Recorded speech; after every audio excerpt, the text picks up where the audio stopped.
안녕하십니까.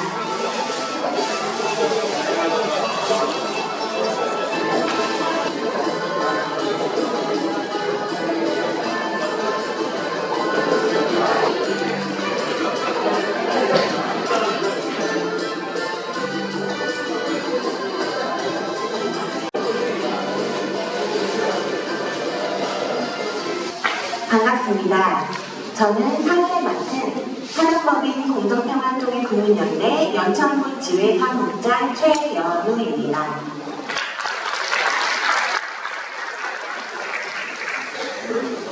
바쁘신 중에도 평화통일대학 입학식에 참석해주신 수강생 여러분과 내빈분들께 깊이 감사드립니다. 저희 산업법인 공동평화통일 국민연대는 평화통일교육운동단체로서 2018년과 2021년에 이어 올해로 4년째 평화통일대학을 개최하게 되었습니다. 통일 번영 시대를 열어가는 평화교육의 전당이야의 기치에 뜻을 같이 하는 바로 여기 계신 분들 덕분에 가능했던 일인 것 같습니다. 함께해 주신 모든 분들께 다시 한번 감사드립니다. 오늘과 내일 양일을 걸쳐 진행되는 본 과정이 평화통일을 향한 우리의 영혼에 한 걸음 가까워지는 기회가 되기를 바라며 지금부터 평화통일대학 입학식을 시작하겠습니다. 먼저 국민의례가 있겠습니다. 모두 자리에서 일어나 정면에 있는 국기를 향해 서주시기 바랍니다. 경례.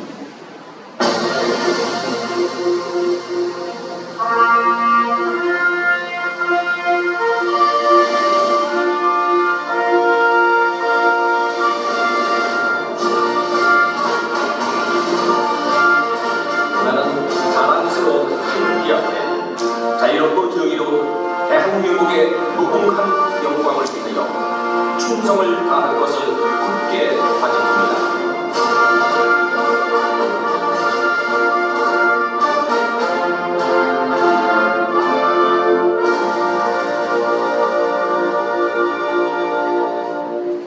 바로 이 땅의 민주화를 위해 희생하신 민주열사에 대한 묵념을 올리겠습니다. 일동 묵념.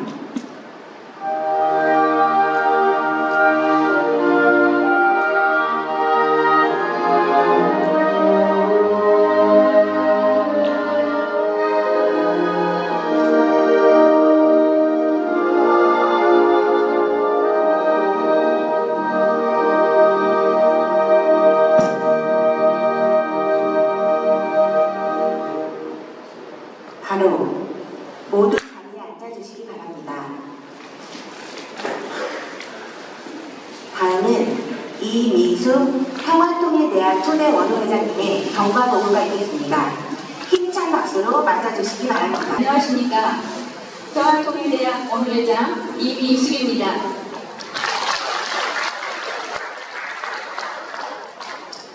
끝이 없을 것 같았던 무더위도 이제는 더 이상 어찌하지 못하고 서늘한 가을바람에 자리를 이어주고 있습니다. 올여름 유난했던 더위를 잘 이겨내시고 이렇게 함께할 수 있음에 감사드립니다. 공정평화통일 국민연대 평화통일대학 3기 출범을 진심으로 축하드리며 경과보고를 드리겠습니다.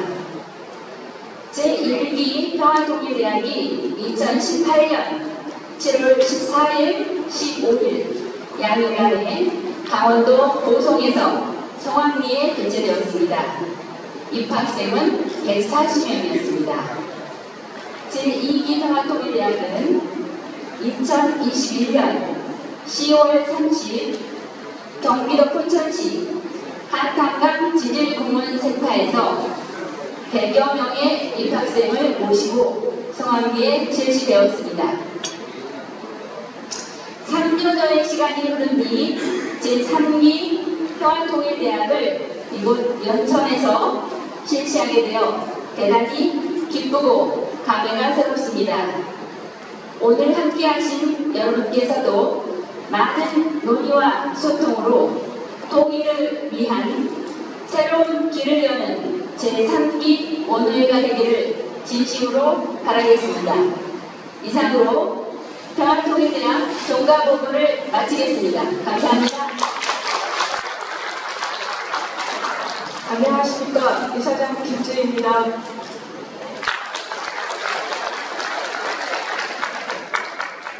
제3기 평화통일대학 1박 2일 여정에 함께해 주시는 입학생 여러분께 감사드립니다. 오늘 세 분의 강사님과 문화예술 여러분, 그 다음에 행사 스태프들께도 머리 숙여 감사드립니다. 양천훈 지회장님의 대회사가 있겠습니다. 힘찬 박수로 맞아주시기 바랍니다. 네, 안녕하십니까. 경기도민 평화통일대학 및 DMZ 평화기회에 오신 모든 여러분께 환영의 인사 말씀을 드립니다. 네, 여러분들의 핸드폰 알람 소리가 수시로 삐삐대고 있습니다. 코로나 때 지겹도록 듣고 끝난 줄 알았던 재단 문자가 올해만도 벌써 수십 차례 북한의 오물풍선이 불행한다며 밤낮을 가리지 않고 울리고 있습니다. 있겠습니다. 큰 박수 부탁드립니다. 공정평화통일국민연대 상임 고문이신 이상각 고문을 모셨습니다. 큰 박수 부탁드립니다.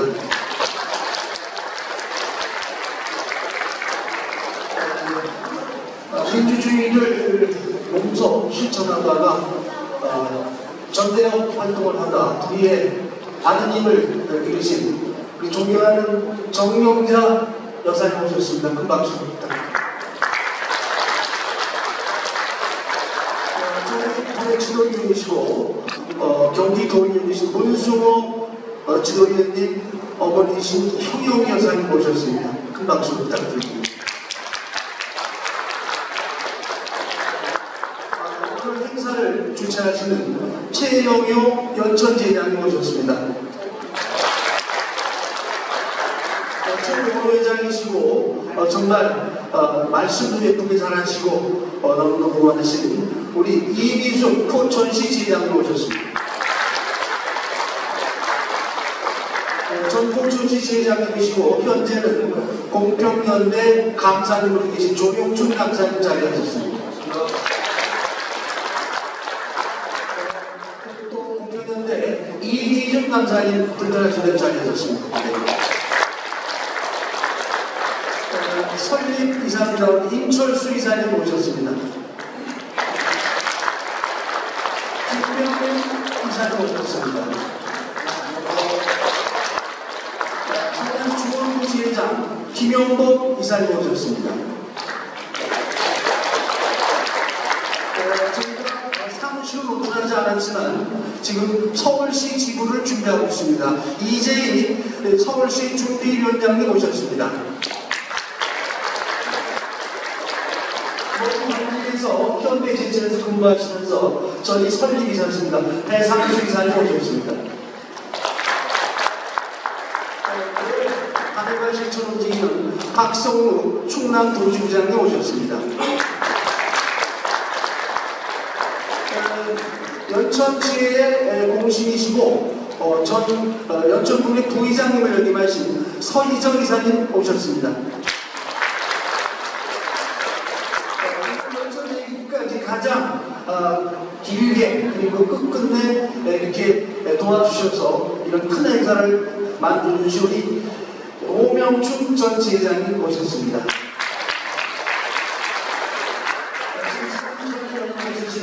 이기원 지도위원님 모셨습니다. 개인적으로 이사장님과 저를 짝짓게 만들어주신 우리 오금자 선생님 모셨습니다. 큰 박수 부탁드립니다.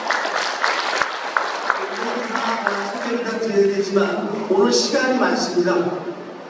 네, 오늘 시간이 많아서 마지막으로 여러분 건강하시고요. 마지막으로 김지희 사장님 소개해드리겠습니다.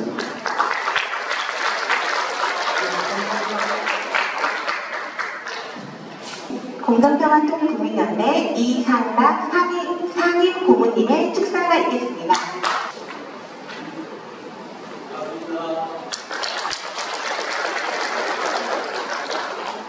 여러분 이곳에서 이렇게 만날 줄 몰랐는데 정말로 반갑습니다. 연천, 포천 이쪽에 여러 활동가들께서 이렇게 많이 참석해 주시니까 많이 힘이 생깁니다. 이 공정 포럼을 만들고 이끌어 오시는 그 권영식 상임자께서 많이 애를 써 주셨는데 이 공정 포럼이 처음에 시작은 참 미약하게 시작을 했습니다만은 이렇게 전국적 확산돼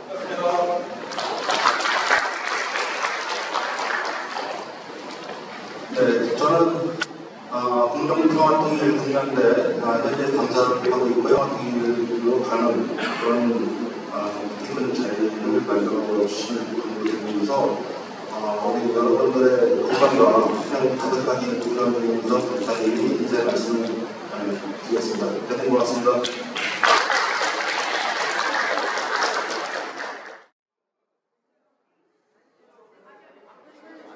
뒤에 분들이 안 나오는데 앞에는 맨 앞쪽에는 좀 이렇게 아예 앉으세요. 무릎 앉아 맨 앞에 무릎 앉아. 그 다음에 두 번째 줄은 맨 뒤에 있는 안 나와요. 거기 서 있는 의미가 없어. 앞으로 좀 나오세요. 그저 상수식 바퀴에 공평연대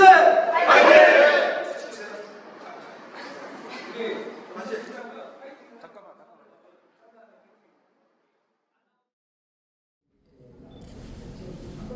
고향같이 좋아하는 겁니다.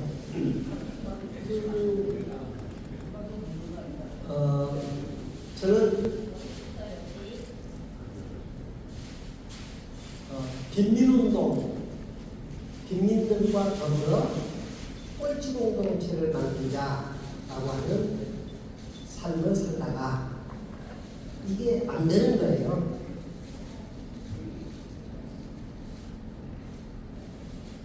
나라가 민주화되지 않고 그리고 착취하고 그리고 백성들이 시달리고 이런 현상을 보면서 빈민운동만으로는 안 된다. 정치 개혁을 해야 된다. 그래서 긴급조치 1호를 제일 먼저 제가 4.19 또 투쟁을 했습니다. 4.19 때 경찰 개머리판에 이마가 맞아서 뇌조각이 나서 지금도 이렇게 흉터가 있습니다만은 제가 4.19 때 이 정치를 바꿔야 한다. 그래서 고등학교 2학년에서 부산을 다녔습니다. 활동을 하면서 그해 범민족대회를 하기로 하고 전국의 그 바닷사람들, 노동자들, 국민들, 학생들 여러 가지 계층의 사람들이 조직을 해서 범민족대회를 치를 때 그해 집행위원장을 90년에서부터 제가 95년까지 집행위원장을 했습니다. 저건 사진은 최근 사진입니다만은 우리의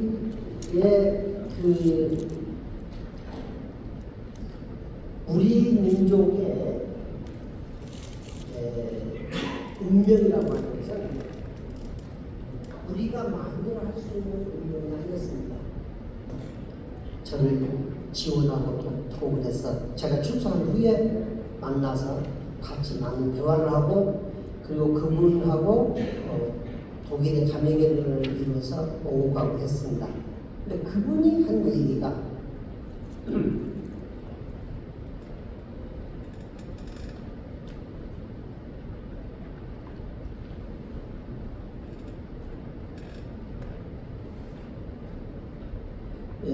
슈나이스라고 하는 분인데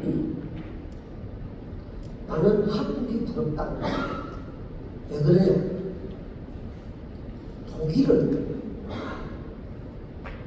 전범 국가라고 해서 국제적인 그 압박 속에서 분단을 서독과 동독으로 분단을 시켜서 국제 제국들이 합의하지 않으면은 독일은 통일이 될 수가 없다.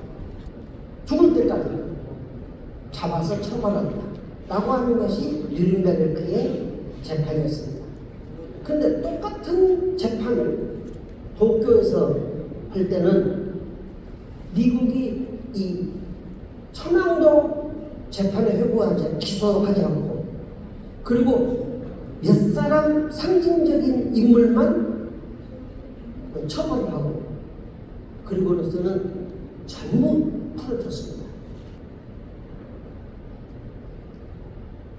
이것은 대륙 세력과 해양 세력 조금 더 구체적으로 얘기하면 소련과 미국이 자기들의 그 영토를 보존하기 위해서 그어서 우리한테 짊어져준 우리의 이름이 십자가고 우리 한국 민중에게는 남과 북의 그 모든 백성들이 지긋지긋하게 고통의 원조입니다.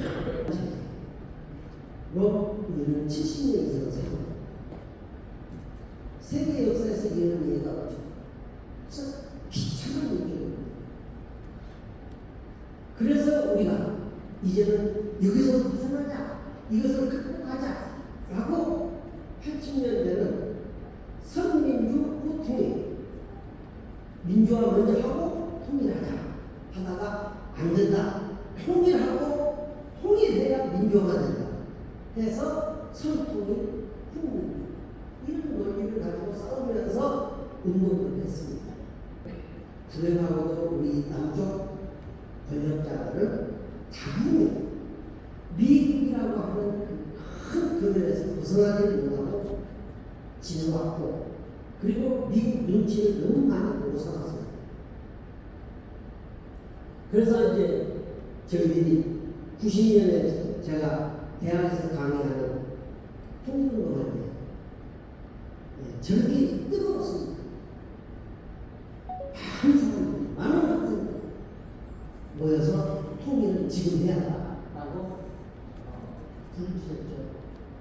그런데 결국 우리는 통일은 그냥 그리고 그 아까 슈라이스가 얘기한 한국은 희망이 통일 희망이 있고 독일은 통일 희망이 없다. 그래서 한국이 부럽다 했는데 90년에 독일은 통일이 됐고 동서독이 통일이 됐고 그리고 한국은 더 분단이 깊어졌습니다. 상호 방위 조약 이것은 아주 세상에 이런 불평등한 조약이 없습니다. 그리고 제가 지난번에 이곳에서 강의할 때 전시 지원 협동이라는 것 WHNS 얘기를 했습니다. 이게 노태우 대통령 때 설정한 건데 모든 정보는 미국이 그 기능 성능 좋은 비행기를 띄워서 북한을 이렇게 관찰하면은 축구공을 식별할 수 있는 그런 사진을 다 찍어야 됩니다. 그런데 미국이 정보를 가지고 있습니다. 네, 한미연합사령부에서는 이 최종 결정을 누가 하냐? 연합사령관이냐? 연합사령관이 누구냐? 미국 사람입니다. 미국이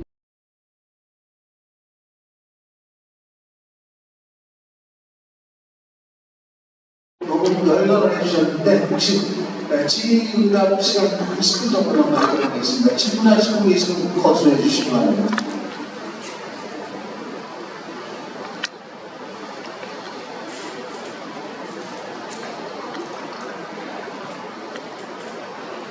이혜영 목사님 강의 감사드립니다. 제가 이 법인의 대표로서 평화통일 단체를 운영하는 사람으로서 정말 이것도 많고 힘든 점도 너무 많습니다. 그리고 이걸 어떻게 앞으로 어떻게 이어가고 어떻게 사업을 펼쳐가야 될지도 많은 고민에 부분에 제가 봉착해 있는 상태인데 민간단체로서 평화통일 단체로서 정말 무엇을 어떻게 방향을 잡고 가야 하는지 그런 거에 대한 뭐 지침서 내지는 방향 이런 것들을 좀 말씀해 주시면 범위를 이끌어가는 데 있어서 도움이 될 것 같습니다. 예, 수고하신 건 충분히 알겠고요. 제가 일본에 가보니까 일본에 운동하시는 분들, 특히 한국을 위해서 운동하시는 분들 참 많더라고요.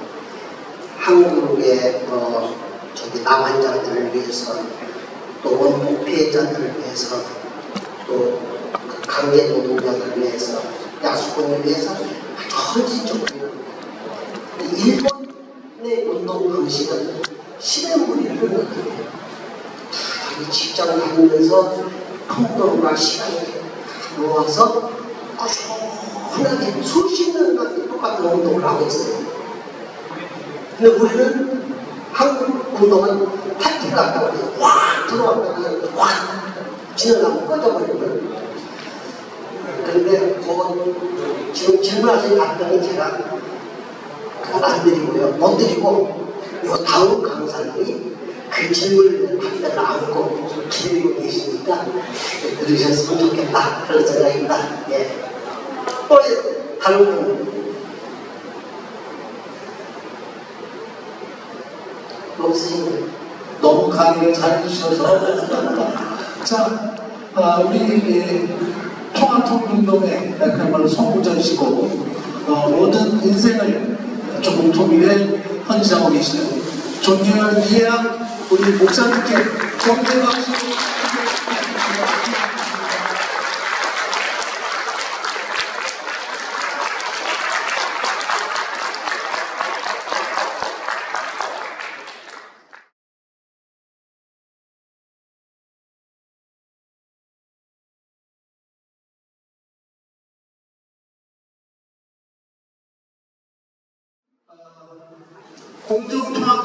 공정통합통일대학 특강 두 번째 시간으로 전쟁이 위한 한반도 그리고 인류 패권과 다극화의 충돌을 강의하실 강사님을 소개하겠습니다. 선생님은 개성관리공단 이사장님과 관리위원장을 하셨고요. 현재는 한반도 평화경제의 상임의장님을 하고 계십니다. 강사님 김지양 선생님을 큰 박수로 모시겠습니다.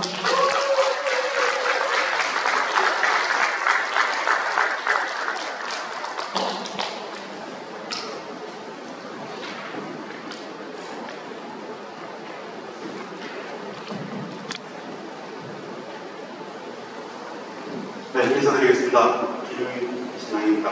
반갑습니다.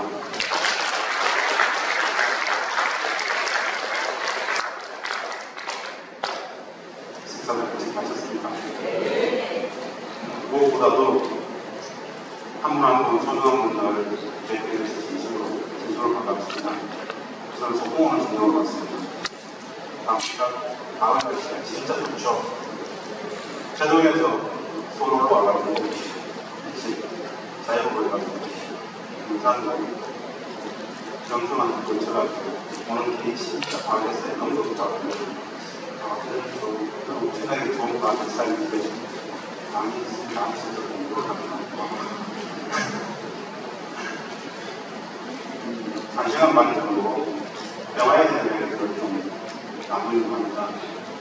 저기 대표님께서 있어가지고 분당 도민군 평화군이 국가군의 대선공단 전쟁이 참으로 어마어마하게 넓은 영역인데 찍어서 무엇을 어떻게 좀 전달해서 좋겠는지 진짜 보이지 않았었어요. 짧은 시간부터 너무 많은 게 아니라 한 번에 다 들릴 수는 없겠습니다. 그리고 공격적인 거라서 오늘 이 자리에 맞는 주제에서는 여러 가지가 열심히 있었어요. 최근에 전쟁 인식하는 이 시간이니까 전적으로 또 특히나 더 그렇지 않겠습니까?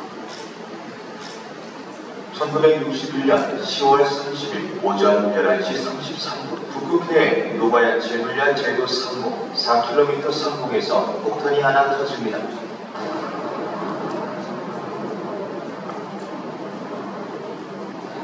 폭탄의 이름은 황제 폭탄이라는 뜻의 차르 bomba. 차르 bomba는 길이 8m, 지름 2m, 무게는 27톤에 달하는 인류 역사상 가장 크고 강력한 핵폭탄이었습니다. 그 폭발력은 무려 50메가톤으로 일반적인 TNT 폭탄 5,800만 톤을 터뜨린 것과 비슷한 위력이었는데요. 이는 미국이 일본 히로시마에 투하한 원자폭탄 리틀보이의 3,500배에 달하는 파괴력이었죠. 터지는 순간 발생한 에너지는 1.4초 동안 전 지구에 닿는 모든 태양 에너지를 합친 것과 비례했습니다. 실험 장소 근방 35km가 흔적도 없이 사라졌고 100km 범위까지 3도 화상을 입을 수 있는 강력한 열이 발생하였으며 폭발로 인한 상방은 1000km 떨어진 핀란드에서도 관찰되었는데요. 그 옆으로 건물의 유리창이 깨져 신고가 접수되기도 하였죠. 폭발로 인해 발생한 버섯 구름의 높이만 무려 67km 혹은 40km에 달했습니다. 폭발 구름은 성층권을 돌파하고도 10km나 더 솟아올랐으며 이는 지구상에서 가장 높은 산 에베레스트의 7배에 달하는 크기였죠. 차르 bomba는 기압 센서가 달린 휴지를 내정하여 상공에서 터뜨렸습니다. 그 이유는 두 가지였는데요. 지면에 닿아 터지는 것보다 상공에서 터뜨리는 게 위력 측정 면에서 더 정확하였고 지면에 직접적으로 닿을 시 발생할 수 있는 대규모 지진도 우려한 것이죠. 하지만 차르 bomba는 4km 상공에서 터졌음에도 불구하고 강호한 파괴력으로 인해 5.0 강도의 지진을 일으켰습니다. 그로 인해 발생한 지진파는 지구를 3바퀴나 돌았죠. 인류가 만들고 터뜨린 폭탄 중 가장 강력한 차르. 63년 전을 실험했습니다. 63년. 인류는 거의 63년 동안 저 폭발력의 고도화를 얼마나 이루었을까? 히로시마 나가사키 때문에 리틀보이, 히로시마의 리틀보이 3,500대. 반경 40km는 녹았습니다. 플라즈마 상태로 갔죠. 그리고 반경 100km는 3도가 생겼습니다. 인간이 살 수 있는 거 아니죠. 그리고 방산각진 문제는 차차고 그렇습니다. 63년이라는 이유는 저 폭발력을 얼마나 고도화시켰을까요? 만약에 말입니다. 만약에 리틀보이의 10,000배 정도는 최소한 10,000배 정도는 폭발력을 고도화시켰다라고 말씀드리면 인류가 가질 수 있는 물질이 북측은 2016년도에 수소폭탄 실험을 성공했습니다. 2016년도에 공식 발표를 했습니다.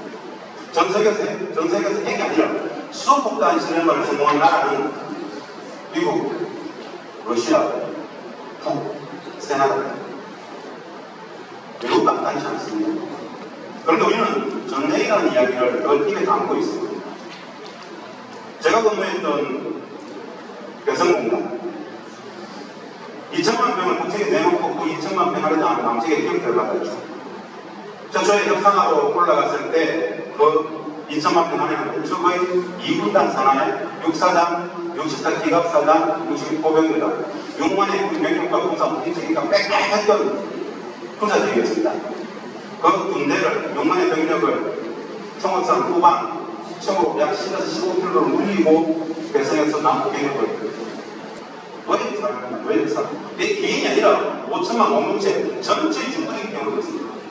해놓을 이야기죠. 전체 이야기이기 때문에 준엄하게 당당하게 그 때문이에요. 미국은 그런 거 이야기해야 됩니다. 아까 말씀드렸던 그 이야기입니다. 부산까지 19초입니다. 19초. 방학까지, 하와이까지 이런 세상을 살고 있습니다. 전쟁은 단일이 아니라 자비가 없습니다. 그만 현실이에요. 결사적으로 사원을 걸고 우리 모든 것을 걸고 전쟁의 위기를 부조적으로 빌딩하고 있는, 부조적으로 만들어가고 있는 이 상황을 엎어야죠. 진심으로 5천만 국민의 생명을 걸고 엎어야죠. 말도 안 된다. 라고 이야기해야 됩니다. 2월 야타에서 독일 분할이 다 결정되었어요. 당시에 일본의 총리 수산 고노에 후미마루라는 총리는 천황에게 보고를 합니다. 폐하 큰일 났습니다. 양타에서 독일 분할이 결정되었습니다. 다음은 우리 차례입니다. 일본이 분할됩니다. 폐하가 주입을 당할 수 있습니다. 일본의 분할을 막고 전화기를 지키기 위해서는 지금 당장 전쟁 중에 있는 지금 당장 미국과 비밀 협상을 해야 됩니다. 소련과 비밀 협상을 해야 됩니다. 양국과 저들과 전쟁하면서 비밀 협상을 해야 됩니다. 라고 비밀 협상을 했습니다. 소련을 찾아가고 미국을 찾아가고 메가드를 만나고 아이들을 만나고 스탈린도 만났습니다. 그 결론이 뭐냐 나옵니다. 일본의 공군은 당시에 미소의 중국을 진영을 일본에는 중국 만주 조선들이 의도했다. 38%, 한반도의 38%이 일본 입장으로 가장 유력한 미소, 일본 전체를 살리고 한반도를 박살냈습니다. 왜? 조선은 그들의 입장을 당시에 가장 잘 알았어요. 한번 보겠습니다. 장기헐선 40년 7월 25일 작전 국방선 작전 때 장기헐선 국방입니다. 한반도 그런 전면서 이 허선 자체를 일본의 잘했던 선이 논리는 딱 하나입니다. 만주는 소련과 간단하게 포기한다. 일본 본토를 반드시 우리 미국이 나가야 됩니다. 사례는 오래 소련들을 든다. 조선에서는 서울은 반드시 거예요. 38선. 일본이 미국에 제안하고 미국은 덥석 물어서 일본 전체를 가져가고 우리를 갈아엎는다. 정작 중요한 가장 참담한 무기 우리를 묻는다. 아무 생각입니다. 아직도 안 가르쳤다. 이 분단의 기원의 본질을 알게 되면 이 분단 체제가 유지될 수 있을까요? 그 시기는 그래도 외세가 갈았다는 말을 했었어요. 지금은 아예 안 하잖아요. 38선의 유언을 잠시 설명을 드리겠습니다. 38선은 저때 처음 나온 게 아닙니다. 1894년 청일 1894년 청일된 당시에 일본은 청나라한테 이렇게 제안했습니다. 야, 싸우지 말고 39도선을 가지고 나누자. 조선들 39도선을 나눠가지고 39도선 이남은 우리 일본이 먹고 39도선 이북은 청나라가 먹는 거야. 근데 아주 고맙게도 청나라를 노했어요. 하게 되지 않았습니다. 딱 9년 후, 딱 10년 후 1904년 로열티데이 발생했습니다. 로열티데이 발생했을 때 영국은 간섭했습니다. 러시아와 일본에 이렇게 제안합니다.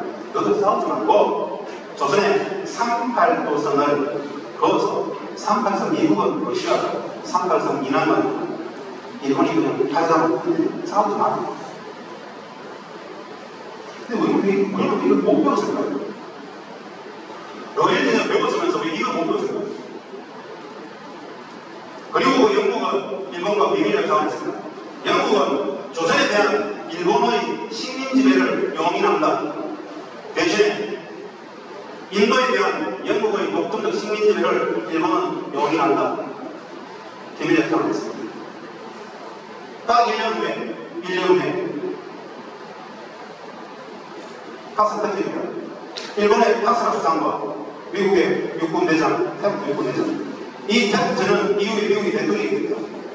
일본의 팍스라 수상과 미국 육군대장 태국전은 미국은 조선에 대한 일본의 식민지배를 용인한다. 대신에 일본은 필리핀에 대한 미국의 식민지배를 상호 용인한다. 이 카스라 태국전 계약을 비밀협상으로 맺었죠. 1904년 5년 영국과 일본의 비밀협상 그리고 미국과 일본의 이 비밀협상 덕분에 일본은 대한제국의 외교군과 국방부를 강탈해갔던 헌상개혁을 밀어붙일 수 있었던 것입니다. 그래도 우리는 미국 얘기는 안 됩니까? 그래도 우리는 영국 얘기는 안 됩니까? 얘기하죠. 너 때문이야. 네가 먼저야. 일본의 식민지배는 미국과 영국의 적극적인 미호 속에서 있었던 거라. 이것은 역사일까요? 현재 진행일까요? 근데 우리는 몰라. 안 가르쳐. 아무 생각이 없어요. 지식인들 뭐라고? 학자들 뭐라고? 국회는 뭐라고? 정치는 뭐라고? 월급만 받으면 됩니까? 그게 왜 도덕질일까요? 용서할 수가 없어요. 5천만 국민 이렇게 계속 살아가야 됩니까? 역사를 해야 됩니다. 준엄하게 뭐라고 얘기해줘. 지난 대선도 마찬가지입니다. 미국에게 이야기를 그냥 했었어야 되죠. 표가 안 된대요. 표가 안 된대요. 그럼 무슨 표야? 나라를 바라보는 거예요. 이야기해야죠. 적어도 이 이야기를 우리 아이들한테는 물려주지 말아야 되지 않겠습니까? 이 역사는 역사가 아닙니다. 현재 진행. 일제 지금의 현재 진행. 한번 보겠습니다. 이후에 꼭 시간이 되시거든 토틀에 들어가서 말입니다. A조 그것을 꼭 한번 검색해 보십시오. 오늘 이 자리에서 제가 설명을 못합니다.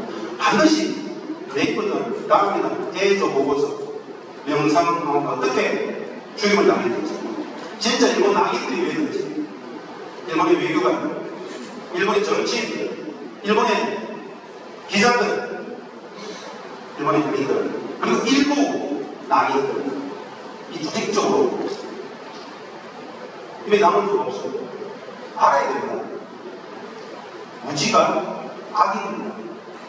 아는 성이죠. 알아야 됩니다. 예조 보고서. 예조는 그 현장에 있었습니다. 영상 보실 때 그 현장에 있었어요. 그것을 일본 본국에 보고 있던 자료가 60대 중반에 일본에서 리크가 됐습니다. 알아야죠. 반드시 읽어보시기 바랍니다. 그래야만 일본이 내 한반도 전략을 어떻게 가져가려고 하는지 한국전쟁 당시에 말입니다.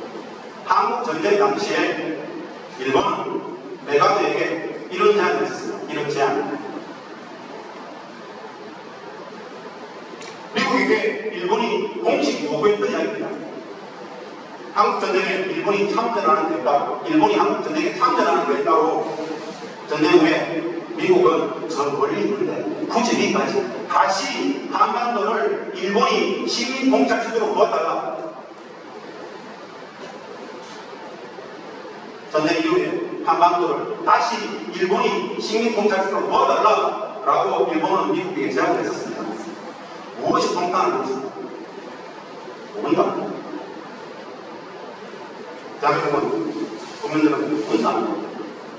이 문제를 용서할 수 있습니까? 미국을 탓하기 전에, 일본을 탓하기 전에 우리가 내가 알아야 되는 게 있어요. 진짜 알아야 되는 게 있습니까? 그런데 다시 미국의 재신민들 요구에 따라서 조차도 몰라요. 피눈물 나는 이야기지 않습니까? 그런 거 자주 이야기해요. 독립을 이야기해요. 진짜 가장 창조적이고 진짜 강한 창조입니다. 이것은 현재 진행입니다. 독도 내놓을 있잖아요, 지금. 1965년 한일회담 당시에 저녁에 미국이 박정희에게 계속 본질을 명료하게 보다라는 겁니다. 마지막 2019년 들어가서 박정희 박근혜를 만나가지고 잘하자 라고 했던 시간들이 있습니다. 한번 공동은 참, 이 정도로 제가 얘기하는데 사실은 오늘 너무너무 좋은 분들, 너무너무 좋은 시간 속에서 별로 싶은 이야기가 진짜 많았습니다. 이도 100번도 말씀드리고 싶고, 저에게 말씀드리고 싶은데, 인식의 과학성을 담보하기 위해서 가장 기본으로 나야 되는 이야기. 저 구조도 굉장히 어려운 것 같지만, 단순하더라. 많은 날이 오고 있습니다. 여성의 역사 속에서 그 정도로 말씀을 드리려고 합니다. 혹 시간이 되실 때 유튜브 들어가시라고요. 다시 가고 싶은 대승공단, 다시 가고 싶은 대승공단 한번 쳐보십시오. 여성위원회 대승진에 있는 사람, 회사의 사원, 대리, 과장 있는 사람, 여성에는 CU 편의점 1호 상권이 있었습니다.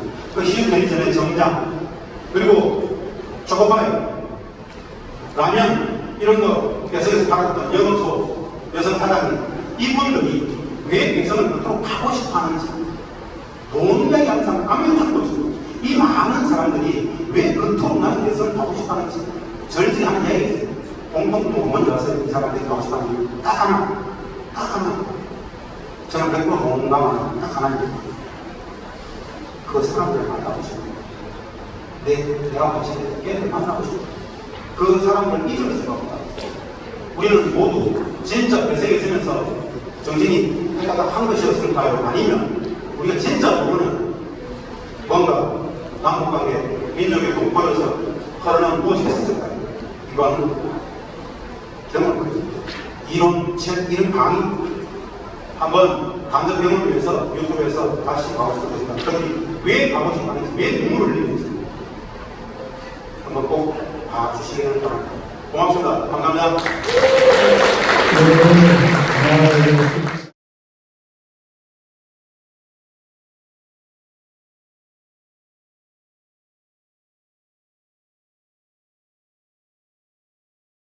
한국의 외교 통일 정책을 관여하신 홍영인 선생님을 감사하고 모시겠습니다. 큰 박수 부탁드립니다. 예, 이렇게 저희가 북한에 굉장히 가까운 곳이죠. 북한 거의 붙어 있는 곳이잖아요. 제가 수지에서 왔는데요. 2시간 반 갔습니다. 미국이 제안해서 손을 받아가지고 분단이 된 거예요. 딱 하나 좀 우리가 좀 아쉽다고 하면 일본군을 우리가 물리쳐서 내쫓았으면 부담되지 않았겠죠. 근데 미국하고 일본하고 싸워서 미국이 그래서 우리가 해방이 됐으니까 그러니까 우리를 카타할 때 카타할 건 뭐냐? 우리가 힘이 약하면 그런 이 분담이나 이런 엄청난 일을 우리가 겪을 수밖에 없던 거예요. 결국은 결론적으로 결론의 최고의 제가 말씀드릴 게 뭐냐? 자반이 우리가 힘이 세야 돼요. 우리가 지금 힘이 세지만 세계에서 경제력으로 지금 12위, 13위입니다. 어마어마한 성장했잖아요. 굉장히 성장했지만 아직도 멀었어요. 힘을 합쳐서 싸우면 우리가 지지 않아요. 지지 않지만 다 폐허가 된다는 거죠. 여러분 어떻게 생각하세요? 왜 이기만 하면 다예요? 우리 다 폐허가 되고 지금 30년 뒤로 경제가 우대하는데 전쟁에서 지지만 하면 됩니까? 그렇다고 해서 그 기회를 제가 통일한다는 각오로 싸우자고 했지만 통일을 할 수가 없어요. 왜?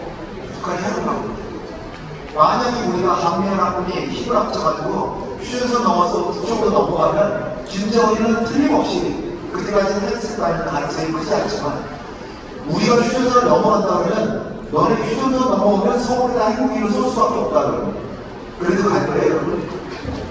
아주 간단히 말씀드려서 돈 주고 통일을 산 거예요.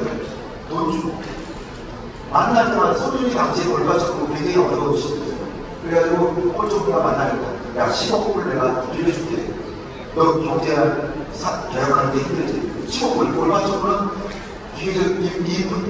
인간적인 사회주의 지도자였잖아요. 그래서 10억불 빌려줄게. 또 만나 또 10억불. 그 다음에 또 10억불. 그 다음에 찾아가요. 모스크바를 찾아가면 야 통일하려고 하는데 좀 도와줘.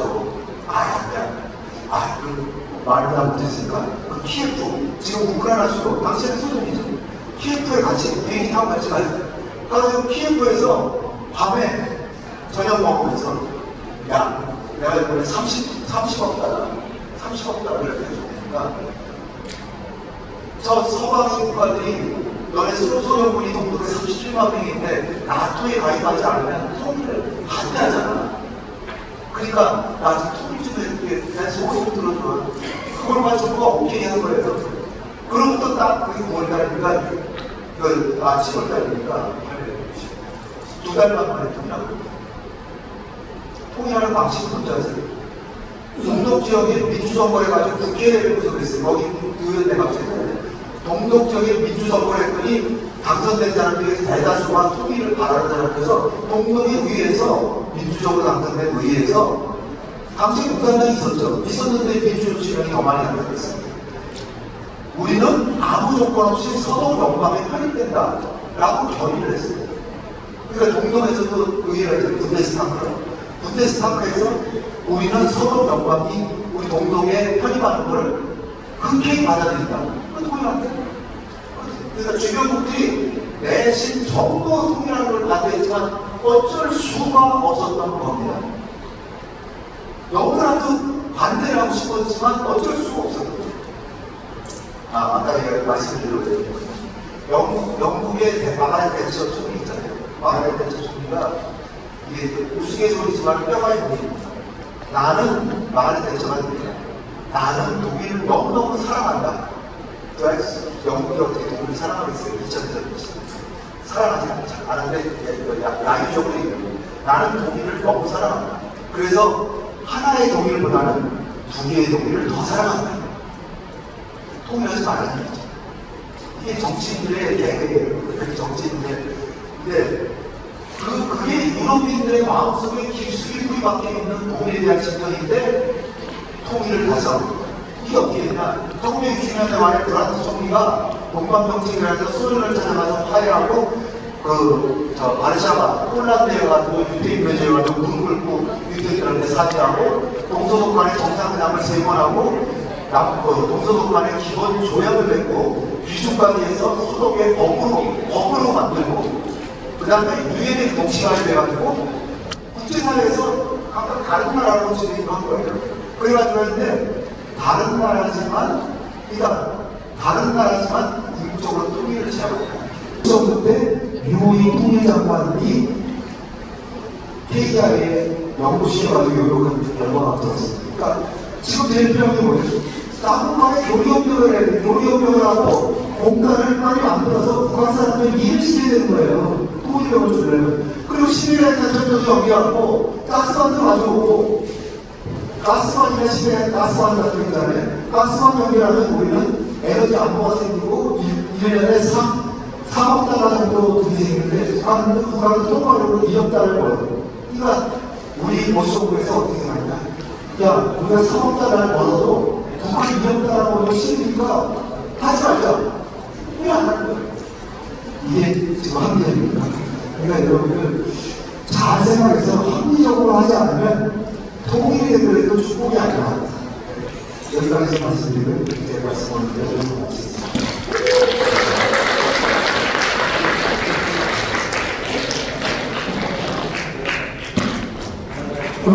긴 시간 아주 열광해 주신 우리 강사님께 혹시 질문 있으시면 한번 받겠습니다. 네.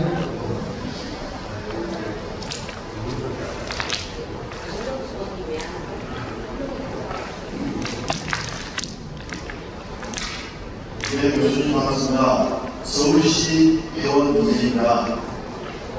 지금 표현이 우크라이나 전쟁이고 그리고 우리가 언론에서 전하기로는 러시아에서는 특별 군사작전이라고 하거든요. 러시아에서 전쟁을 부르는 관계가 터지니까요. 우리는 전쟁이라는 러시아라고 특별 군사작전이라고 합니다.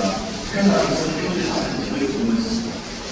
아까 말씀드린 것처럼 우크라이나는 러시아 사람들 머릿속에 남의 나라가 아니거든요.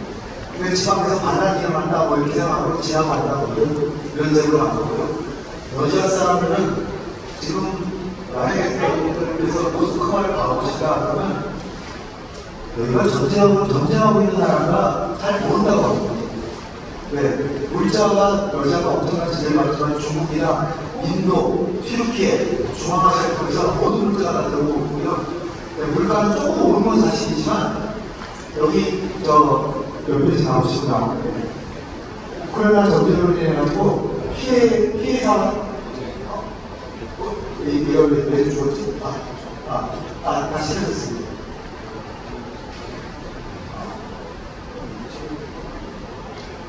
바로 2022년 재작년에 전쟁이 났잖아요.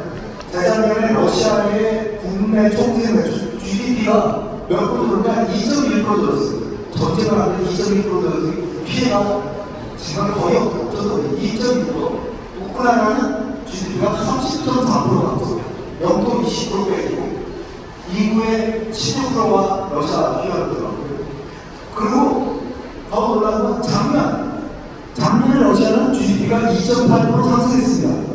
한국보다 더 많죠. 전쟁 안 하는 한국보다 더 성장이 있었던 거죠.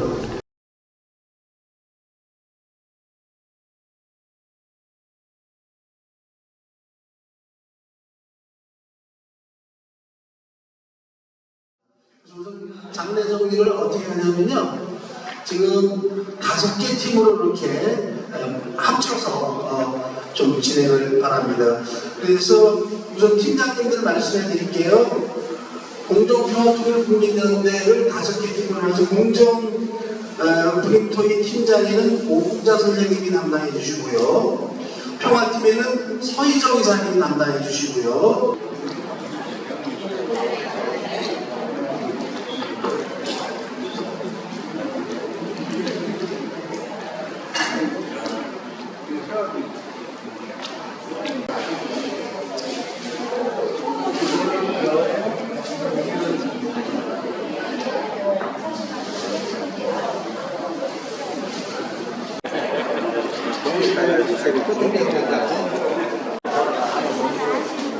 네, 제청하겠습니다. 아니, 눈물을 보이는 거네.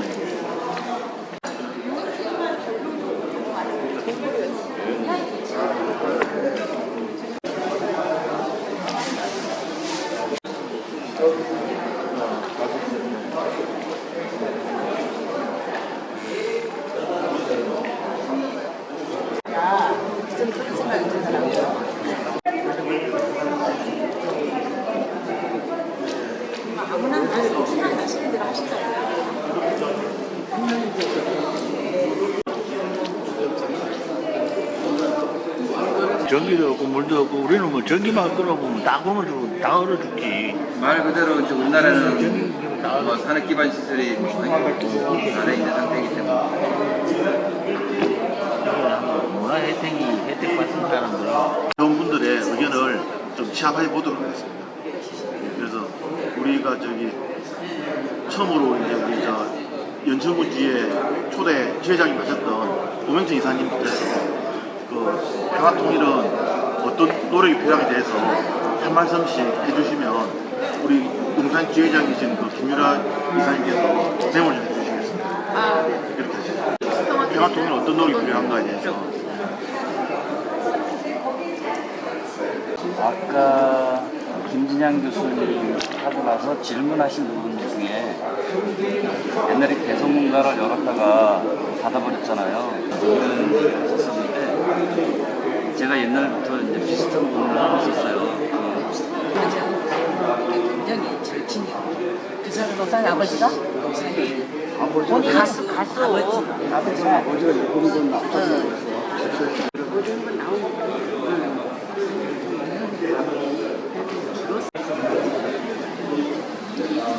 굉장히 많이 나왔어요. 조건이 바뀌고 나서 갑자기 또 없어지고. 어떤 노력이 필요하겠는가에 대해서 단문으로 질문을 하도록 하겠습니다. 우리가 평화통일을 하기 위해서는 무엇이 필요할까요? 저는 어렸을 때 생각하기를 학교에서부터 평화구가 있었으면 좋겠다는 생각을 많이 했어요. 왜냐하면 어렸을 때부터 평화라는 거를 심어줘야지. 그래도 우리 팀이 높지 않을까 싶어요. 그런데 가장 또 한 번 말씀을 드리면 사람이 전부다. 사람으로 인해서 통일도 가능하고 사람으로 인해서 전쟁도 가능하다. 그러나 우리는 주변의 강대국에 의해서 해서 우리의 분임 통일을 마치도록 하고 잘 정리해서 내일 정리하는 시간에 잘 발표하도록 하겠습니다. 자, 박수로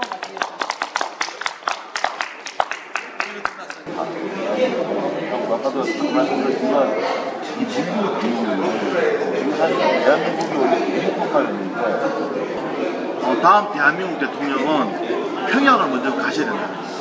평양을 먼저 가셔서 외교와 국내 정치에 길을 트시고 그 다음에 와싱턴이나 동명을 가셔서 경제활동 해가지고 장마당 같은 거 거리를 해서 좀 더 좋은 거, 좀 많은 거, 제일 좋은 걸 하려고 그러면은 경제 여유 때문에 좀 충족이 하는데 안 있는 사람들은 그렇게 말하게 됩니다. 이나 다른 공들이 많이 나타났어요. 그건 안 돼요. 지금 와서 생각하면 저출산 문제나 우리나라 인구가 감소하고 이런 여러 요인이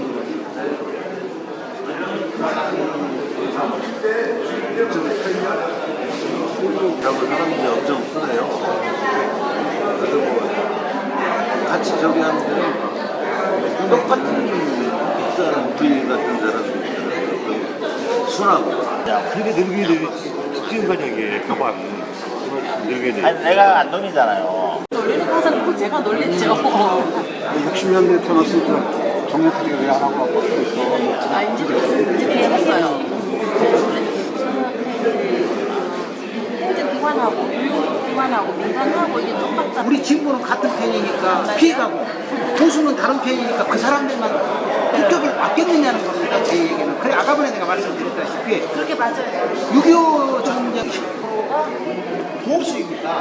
근데 거기서 유일하게 제가 60대 공동대표님이었으면서 제가 진보 쪽이거든요. 그래서 나도 빨간당이라고 하는데 너는 피부도 파란색이라고 해서 안 찍혀줘요. 걔네들 얘기. 60대 얘기하고는 왜냐고 그렇게 차이가 나는 거예요.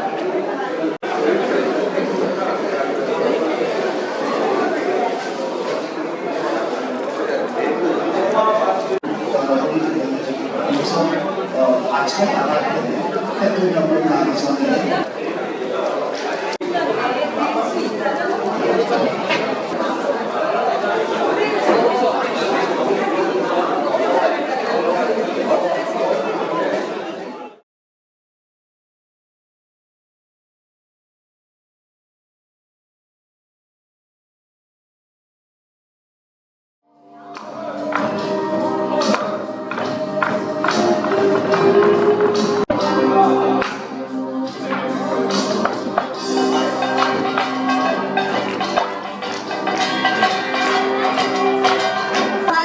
여론을 담아서 통일 문화 공유를 시작하도록 하겠습니다.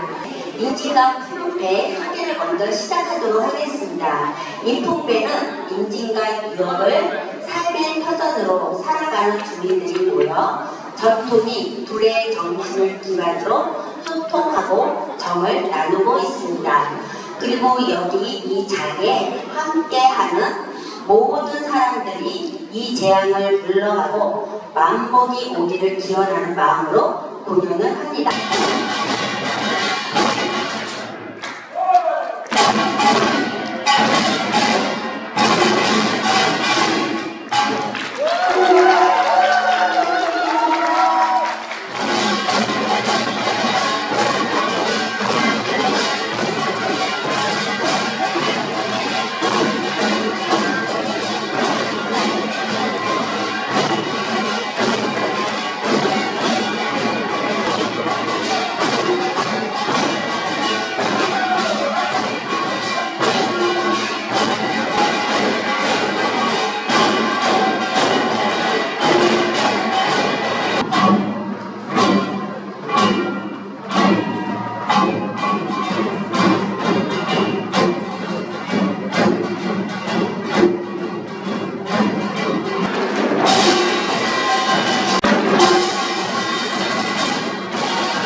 소상공인 장사하시는 분들이 뜻을 모아 김기남 단장님의 5분이 공연을 하는 난타입니다. 아주 신나는 곡으로 준비를 했거든요. 네, 지금 준비하는 과정인데 다시 큰 박수 부탁드리겠습니다.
신나시죠?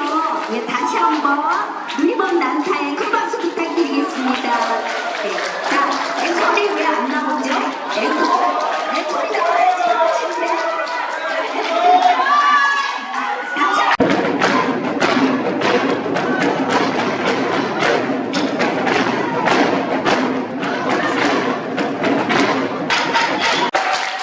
어떠셨어요? 리본 난타 너무 신나죠? 네, 다시 한번.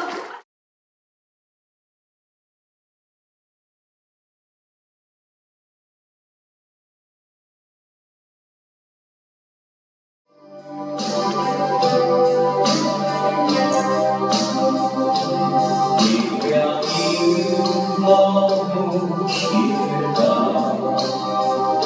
슬픔이 너무 깊어 성처럼 기다리네 세월이 너무 길다 말아오트는 나서 눈물로 녹이고 가슴과 가슴에 모두 돌려가 가슴 딛고 다시 만날 우리를 여기나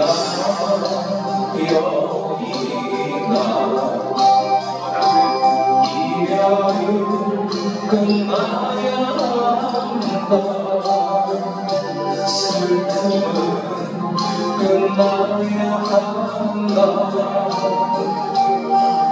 우리는 만나야 한다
빨리 가려면 혼자 가고 또 멀리 가려면 함께 가라고 했습니다. 우리 평화통일대학 및 공평연대가 함께 멀리 꾸준하게 평화통일을 위한 노력의 발걸음을 같이 하셨으면 좋겠습니다. 오늘 하루 남은 일정도 잘 소화하셔서 기억에 남는 그리고 앞을 바라보고 함께 걸어갈 수 있는 그런 밑바탕이 될 수 있는 좋은 기회가 됐다고 생각하니 여러분께서도 함께 하시기 바라겠습니다. 대단히 감사합니다.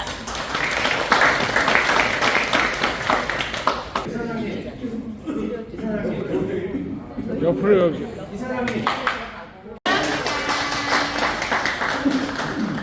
그럼 수료증을 대표로 받기로 하신 지회별 대표님, 대표 수여자분들 앞으로 나와주시기 바라겠습니다. 저희 공정팀에서는 지금 82세 노련한 통일운동가부터 19, 22살의 젊은 소나무까지 다양한 세대가 모여서 토론을 했어요. 그래서 그 분들의 공통적인 현 상태에 대한 인식은 남과 북이 너무 적대적이고 우리의 의지보다는 강대국에 의해 좌주되고 있는 상황에서 우리나라는 강대국에 너무 의지하고 있다. 이게 이제 현 상태에 대한 인식이었고요. 통일에 대한 생각은 통일은 어떤 면에서 갑자기 올 것 같기도 하고 늦게 올 것 같기도 하다. 이게 82세의 어르신께서 그렇게 말씀을 하셨고요. 그 다음에 젊은 세대에서는 남과 북은 언어나 문화적 차이가 너무 크기 때문에 합치는 것보다 이대로 하는 게 더 낫지 않을까, 이 의견도 나왔습니다. 그러면서 결론은 그래도 통일은 하는 게 더 낫겠다는 생각이 들고, 그래서 하는 방법은 갑자기 합치는 것보다 자연스럽게 왕래하고 교류하면서 살아 숨쉬는 것처럼 해야 된다. 그 연륜 있는 분들의 말씀이더라고요. 그렇게 하고, 그럼 가능할까? 가능할까에서 굳은 의지를 가지고 적극적으로 노력해야 된다. 그래서 열심히 공부하고 눈을 부릅뜨고 감시하고 그리고 우리 목소리를 내야 된다. 이렇게 결론을 냈습니다. 감사합니다. 이제 평화팀 팀장님 나와주세요. 저희 평화팀에서는 오로지 평화 통일을 하기 위해서는 어떤 노력이 필요한가, 이 주제에 대해서만 의견을 나누었습니다. 첫 번째 의견이 일단 선거를 잘해야 한다라고 나왔습니다. 두 번째도 대통령이나 국회의원 등 정치가를 잘 뽑아야 정책적으로 우리가 통일에 가까이 갈 수 있을 것 같다라는 의견이 나왔고요. 세 번째로는 정치인들이 그 주변 강대국의 눈치만 보는 행태에 대해서 조금 못마땅하다, 그런 의견이 있었습니다. 통일 비용이 많이 든다는 그런 의견만 부각되어 있기 때문에 사실은 통일 비용보다 분담 비용이 더 든다, 그런 것으로 이제 주민들을 설득해야 할 필요가 있다, 이런 의견이 있었고요. 다섯 번째는 정치인들에게 우리의 뜻을 지속적으로 전할 수 있는 그런 통로나 경로를 마련해야 한다, 이런 의견이 있었고, 일곱 번째는 통일 비용에 대한 이야기가 또 나왔는데, 통일 비용이 분담 비용보다 훨씬 더 많이 든다라는 교육을 할 필요가 있다. 특히 미래 세대 학생들에 대하여 그런 교육이 필요하다는 의견이 있었고요. 여덟 번째는 통일을 반대하는 세대가, 전 아까 우리 공정팀에서는 젊은 세대가 반대를 한다고 의견이 나왔나 본데, 우리 팀에서는 통일을 반대하는 세대가 아마 한국전쟁을 겪은 세대가 오히려 북한에 적대적이기 때문에 통일을 반대하는 것이 아닌가. 그래서 그 세대가 지나야 통일이 가능할 것 같다, 이런 의견이 있었고요. 다시 개성공단이 열리면 연속성을 위해서 철도를 개통하고 다국적 기업을 유치하는 것이 좋다고 하셨고요. 다음 분으로서는 남북 간의 신뢰를 높이고 주변 국가와의 관계를 개선해야 통일 가능성이 높다고 하셨습니다. 그리고 남북 평화 통일에 대한 이해하려면 학생들에게 좋은 정보들을 제공해야 된다고 하셨습니다. 그리고 다음 분으로서는 만남이 평화고 만남이 통일이라면 이걸 실천할 수 있는 방향이 무엇인가, 대한민국의 다음 대통령은 당선되면 평양을 먼저 가셔야 된다고 합니다. 다음 대통령께서 평양을 먼저 가시고 그 다음에 그 옆에 있는 비행장에서 미국에 있는 워싱턴으로 가면 좋은 만남이 된다고 하셨습니다. 다음으로는 남북 간에 가능한 철도를 놓아야 되고 청년들이 통일에 대한 절박함을 느끼기 위해서는 꼭 통일이 일자리를 창출되어야 한다고 믿으셨습니다. 다음은 남북 간의 문화 교류가 가장 중요하고 남북 간의 오래된 벌어진 격차를 문화 교류로서 좁혀야 한다고 하셨습니다. 그리고 연천에 계시는 분인데 오랫동안 남북은 이념 대립으로 살아왔고 주변에 통일을 반대하는 세력이 너무 많아서 많은 걸림돌이 된다고 하셨습니다. 예, 이상이었습니다. 감사합니다. 인사드리도록 하겠습니다. 포천시제의 김남영입니다. 저희는 그 인포일에 앞서서 저희는 모든 것은 그 사람들이 만남으로써 연결된다. 2005년으로 기억하는데 노무현 대통령이 해병제 2사단을 초도순시했을 때 하셨던 말씀이 나는 국군 동수권자로서 여러분들을 전쟁터에 출동하지 않게끔 명령하지 않기 위해서 밤낮을 가리지 않고 정치를 한다고 말씀하신 바가 있습니다. 어제 우리 한반도 본부장님 하셨던 김양진 박사님의 말씀 중에서 남한과 북한은 같은 동포, 같은 민족으로서 만나면 된다. 그냥 만나자. 그냥 만나면 감정의 동물인 사람은 일반 동물하고 달라서 교감하게 된다. 교감하면 통하게 된다. 통하면 통일이 된다. 우리 조는 그거를 결론으로 지었고 마지막 제한 사업의 하나로서 기존적으로 비어져 가고 있는 초등학교라든지 이 군부대 이러한 곳을 하나를 통일 대안학교를 하나 만들었으면 좋겠다는 의견이 나왔습니다. 이상입니다. 네, 마지막으로 연대팀 발표 부탁드립니다. 브레인스토밍 개념에서 각자 생각하는 부분에 대해서 돌아가면서 한 분씩 말씀하셨는데요. 주로 그 내용을 요약하자면 우선 북한에 대한 저희 남쪽 사람들의 정보 관절과 그다음 가치관, 그다음 문화적 정서가 상당히 이질화되어 있다는 큰 문제점을 지금 안고 계셨습니다. 그걸 준비를 해야 되지 않을까 그런 생각이 듭니다. 네번 마지막으로 평야 통일을 위해서는 지금 저희가 하는 것처럼 민간 혹은 관에서 지속적인 활동을 꾸준히 이어나가서 이런 회원들이나 이런 잘 모르시는 분들이 한 분 한 분 조금씩 우리가 콩나물 시루에 물을 붓지만 물은 다 빠져나가지 않습니까? 교육이라는 것은 그 교육을 돌아서 그러면 아무것도 남지 않지만 콩나물에 물을 부으면 다 빠져나가고 없는 것지만 콩나물은 자라고 있다고 합니다. 여러분 마찬가지 통일 교육이나 통일 사업도 그런 맥락과 같이 계속 지속적으로 해 나가야지 않을까 싶습니다. 이상입니다. 네, 어제 짧은 시간이었지만 매우 깊은 고민을 통해 양질의 이런 결과물들이 나온 것 같습니다. 발표해 주신 팀장님들 감사드리고요. 그럼 이번 순서로는 어제 저희 연천, 포천, 성남, 서울까지 이렇게 많은 회원님들이 함께 하셨는데요. 지회별 동문 회장님을 뽑는 시간을 갖도록 하겠습니다. 어제 미리 말씀을 드려서 내부적으로 뽑으셨을 거라고 생각되는데요.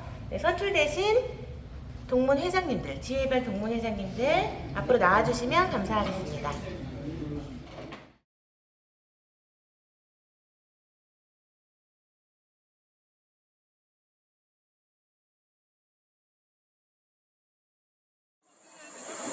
차 올라기 조심하고 차 화장실에 여자분 화장실에 있나 좀 사진을 아예 여기서 찍은 거예요, 그러면? 저기 태풍전만 원래는 다 금지입니다. 여기가 군사지역이어서. 네. 여기 밑에서 가능하신 곳은 지금 저기 보이시는 태풍 전망대 비석하고 저희 끝에 있는 검은색 비석인데 이 비석 두 개 이유. 그리고 저희가 참고로 여기가 최전방이어가지고 너무 큰 소리 내시면 안 됩니다. 한빛 전망대나 공원에서 단체가 많이 오다 보면 좀 볼륨이 올라간 경우가 있어가지고 그런 경우에는 북한에서 들릴 가능성이 있기 때문에 최대한 위에 올라가시면은 어느 정도는 작게 벽돌이 있습니다. 현수막 사진은 어떻습니까? 비석 두 개.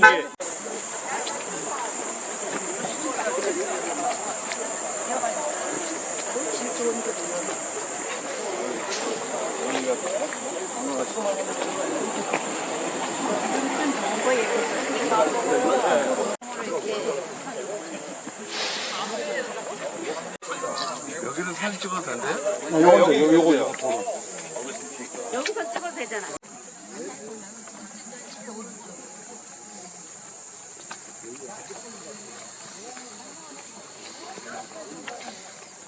처음하면 한단가. 지금 강에서 이 땅속에서 나온 게 아니고 강에서 나온 거. 동글동글하잖아요. 모르겠는데 또 물어봐야 되겠네요. 그래서 또 그 모습을 보면은 아 우리가 진짜 자주 볼 게 아직 아니구나. 정전 그러니까 전쟁이 끝난 게 아니라 쉬어 있는 상태구나라는 거를 유엔 깃발을 보면서 전날을 가지고 있는데 현재는 지금 일요일이라 개양을 앉아. 올려 계단으로. 아까 계단으로 올려.